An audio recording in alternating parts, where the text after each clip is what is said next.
Patuloy ang pagsasagawa ng workshop ng National Museum of the Philippines, Bicol, para higit na maisulong ang abaka weaving industry sa probinsya. Si Paul Hapina, Radyo Pilipinas Albay para sa Balitang Pambansa. Mano-mano ang ginagawang pagtatanggal o pagbabalat ng mga kababaihang yan sa saha ng abaka.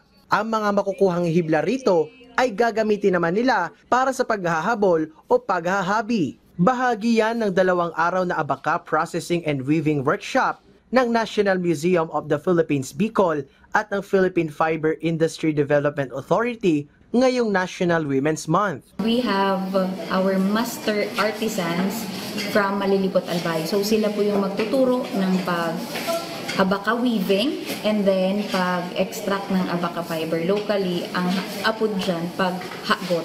So kaninang morning, nagkaroon tayo ng paghagot, extracting the abaka fiber.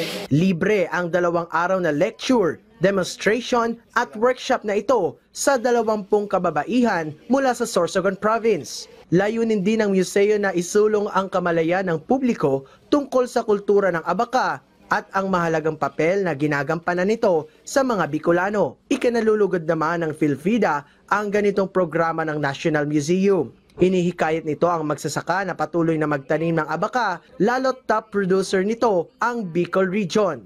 Ito, nakakatulong din ito para mas ma-inform pa yung public kung ano ba yung importance, ano ba yung naitutulong ng abaka sa atin.